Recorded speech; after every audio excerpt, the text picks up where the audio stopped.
Bismillah, Assalamualaikum warahmatullahi wabarakatuh. Alhamdulillah, wassalatu ala nabina Muhammadin wa ala alihi wa sahbihi wa man tabi'ahum bi ihsan ila yaumiddin.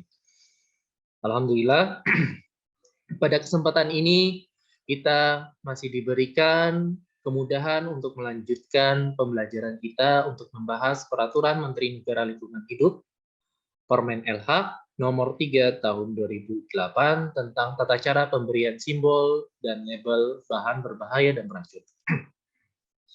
Saya berdoa kepada Allah Subhanahu wa taala semoga Allah memberikan kita kemudahan pada saat ini untuk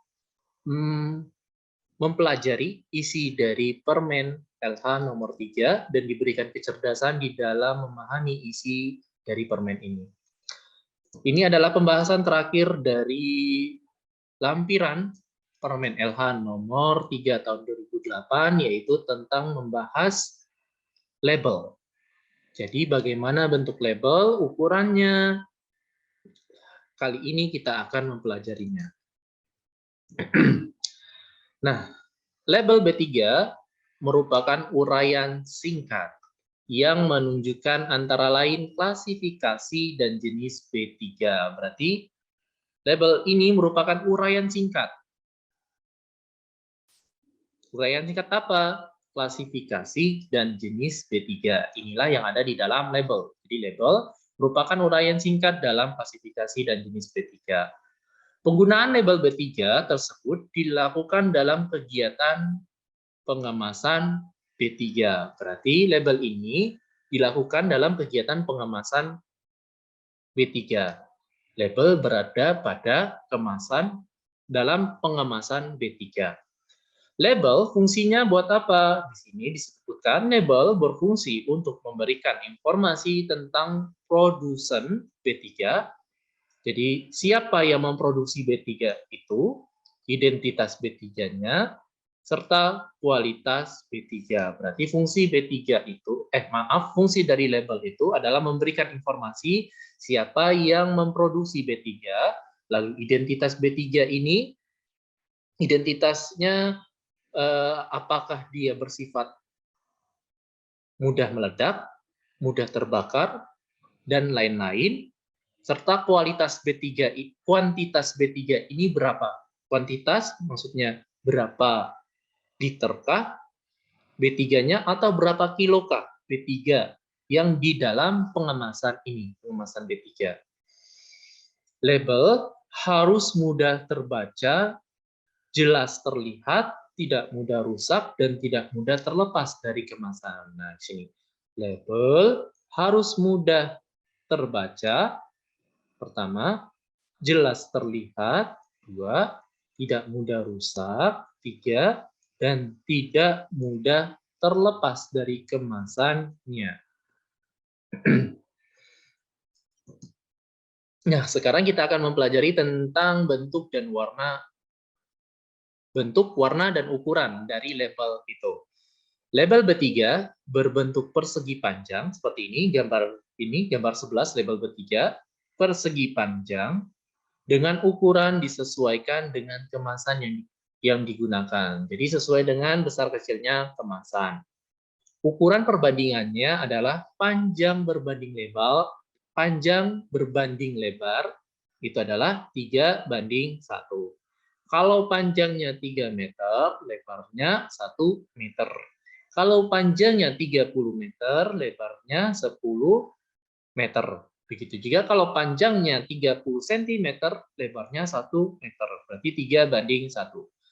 Dengan warna dasar putih, ini warna dasarnya putih, dan tulisan serta garis tepi berwarna hitam.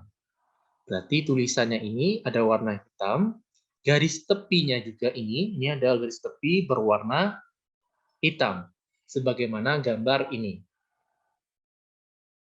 Jadi ketika kita ingin membuat label B3, maka ikuti saja dari peraturan Permen LH nomor 3 tahun 2008 ini. Yang mana bagian atas di sini ada nama B3 atau nama dagang. Maka sebutkan nama B3 atau nama dagang dari B3 tersebut. Nah, ini adalah simbol B3-nya. Apa simbol B3-nya di sini? Maka taruhlah di sini.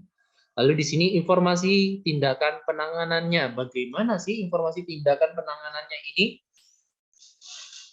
Lalu di sini ada keterangan tambahan, lalu identitas pemasok, nama B3, komposisi, nomor cache atau nomor UN, produsen, kata peringatan, pernyataan bahaya, klasifikasi B3, fisik, kesehatan, dan lingkungan. Nah, penjelasan dari bagian-bagian ini, insya Allah kita akan pelajari di sesi ini. Kita akan pelajari ini sekarang. Pengisian label B3. Label diisi dengan huruf cetak yang jelas terbaca. Jadi label ini yang di sini ya ditulis oleh huruf cetak yang mudah terbaca, tidak mudah terhapus, dan dipasang pada setiap kemasan B3. Jadi mudah terbaca, tidak mudah terhapus, dan dipasang pada setiap kemasan B3. Pada label wajib dicantumkan informasi minimal sebagai berikut. Nah, ini minimal ya dikatakan dari dari peraturan ini disebutkan, dari Permen LH ini disebutkan bahwa minimal informasi ini harus ada minimal. Yang pertama, nama B3, komposisi, nomor cache, nomor UN, produsen. Kita lihat itu di mana, ini yang pertama. Ini yang pertama juga. Nah, apa itu di sini penjelasannya? Nama B3. Nama B3 itu nama dagang B3. Jadi nama dagang B3 atau nama bahan kimianya. Apa nama bahan kimianya? Nah, ini dapatnya dari mana? Biasanya kita dapatnya dari MSDS. Karena kenapa? Dari MSDS itulah kita akan mengetahui secara lengkap dari informasi bahan kimia tersebut. Nah, yang kedua, komposisi atau formulasi bahan kimia. Itu di komposisinya. Jadi, di setiap bahan kimia itu ada komposisinya atau juga formulasi bahan kimia itu. Maka ditulislah di sana. Untuk melengkapi komposisi ini ya, di bagian sini, komposisi. Lalu, nomor cache atau nomor UN. Nomor cache atau nomor UN juga ada di dalam MSDS. Komposisi juga ada di dalam MSDS. Serta produsennya. Siapa sih yang memproduksi B3 ini juga ada di MSDS. Karena kenapa? Karena orang yang menghasilkan B3, orang yang memproduksi B3, menurut menurut Permen nomor 74 tahun 2001, maka produsen itu wajib, produsen atau orang yang menghasilkan B3 itu wajib membuat MSDS. Jadi dia wajib membuat MSDS berdasarkan peraturan dari nomor 74 tahun 2001.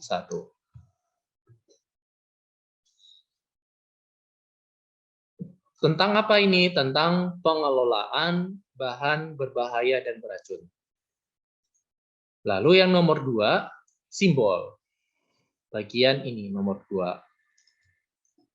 Simbol disesuaikan dengan klasifikasi B3-nya. Jadi B3 tersebut apa jenisnya? Nah, itulah simbolnya taruh di situ. Simbolnya sudah kita pelajari pada video-video sebelumnya. Yang ketiga, kata peringatan. Kata peringatan yang mana? Kata peringatan di sini. Ini kata peringatan. Ini nomor 3. Penjelasannya, pilih salah satu bahaya atau awas sesuai dengan tingkat resiko. Jadi pilih salah satu kata peringatannya, bahaya atau awas sesuai dengan tingkat resikonya. Yang keempat, pernyataan bahaya berupa klasifikasi B3, fisik, kesehatan, lingkungan. Itu pada mana tempatnya? Di sini. Ini yang nomor 4. Pernyataan bahaya, klasifikasi B3, fisik, kesehatan, dan lingkungan. Itu isinya apa? Di sini penjelasannya. menjelaskan simbol secara lebih detail. Jadi menjelaskan simbol secara lebih detail sesuai dengan klasifikasi B3. Misal di sini sangat mudah menyala, sangat beracun, karsinogenik, dan lain-lain. Jadi pernyataan bahaya di sini kan kata peringatannya bahaya atau awas. Nah, bahaya atau awasnya itu apa? Di sini peringatannya di atas sini. Nah, pernyataannya itu apa? Dijelaskan di bagian sini. Di bagian bawahnya ini pernyataan bahayanya. Atau pernyataan awasnya itu di bagian ininya. Di sini diberikan contoh sangat mudah menyala, atau sangat beracun, atau karsinogenik, atau mutagenik, atau yang lainnya. Yang kelima, informasi penanganan. Nah, informasi penanganan bagaimana? Kita lihat pada labelnya. Di sini informasi penanganan pada bagian sini. Ini nomor 5. Penjelasannya seperti apa? Informasi penanganan itu menjelaskan prosedur penanganan kecelakaan dan darurat. Nah, jelaskan prosedur penanganan kecelakaan dan daruratnya bagaimana.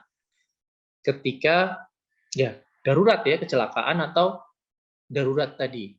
Ini dapatnya dari mana? Selalu dari MSDS. Ini juga dapatnya dari MSDS. Keterangan tambahan. Keterangan tambahan di mana? Di dalam simbol. Keterangan tambahan di sini, di dalam simbol. Ada kotaknya. Seperti juga kata peringatan ada kotaknya. Nomor 6. Nah, itu penjelasannya, keterangan tambahan adalah tanggal kadaluarsa, tujuan penggunaan, lalu jumlah dan isi kemasan atau kontainer. Jadi inilah isi dari keterangan tambahan. Tanggal kadaluarsanya, tujuan penggunaan, lalu jumlah dan isi kemasan atau kontainernya. Dan yang terakhir adalah identitas pemasok. Identitas pemasok itu pada bagian ini, yang kecil ini, nomor 7, yang terakhir, itu berisi tentang informasi lengkap mengenai pemasok. Siapa sih yang memasokkannya? Nah, inilah isi dari label tersebut. Nah, untuk pemasangan label B3, pemasangan label B3 itu kan terletaknya pada kemasan. Ya, kemasan dari B3 ya. Itu di sini kita baca label B3 dipasang pada kemasan di sebelah bawah simbol dan harus terlihat dengan jelas. Nah, berarti atasnya simbol, bawahnya label. Atasnya simbol, bawahnya label. Dan harus terlihat dengan jelas. Label ini juga harus dipasang pada wadah yang akan dimasukkan ke dalam kemasan yang lebih besar. Jadi label itu juga harus dipasang pada wadah yang akan dimasukkan ke dalam kemasan yang lebih besar. Contohnya, pemasangan simbol dan label pada kemasan atau wadah. Jadi di dalam kemasan atau wadah itu ada simbol dan labelnya. Jadi kalau misalnya kemasannya itu adalah tong,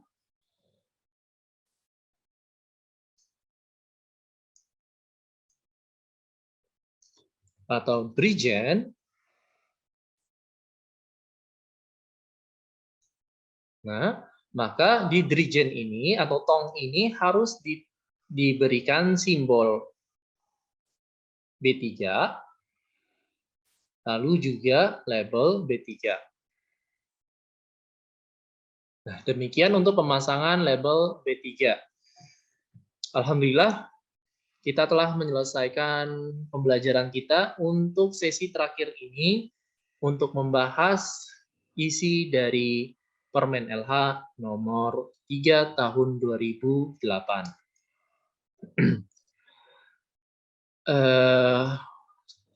Kita tutup untuk pembelajaran kita pada sesi kali ini, dan insya Allah kita akan lanjutkan lagi untuk pembelajaran di di pembedahan peraturan pemerintah lainnya khususnya di dalam pembelajaran pengelolaan B3 dan limbah B3 di peraturan-peraturan lainnya, sehingga kita dapat dengan baik memahami bagaimana cara mengelola B3 dan mengelola limbah B3. Demikian untuk sesi dari pembahasan Permen LH nomor 3 tahun 2008 ini. Bila ada pertanyaan, silakan ditanyakan di bawah kolom video ini. Bila ada tutur kata yang salah, saya mohon maaf. Dan saya tutup dengan mengucapkan Alhamdulillahirrabbilalamin, kita telah menyelesaikan untuk pembahasan peraturan Permen LH ini. Dan Assalamualaikum warahmatullahi wabarakatuh. Wabarakallahu fikum.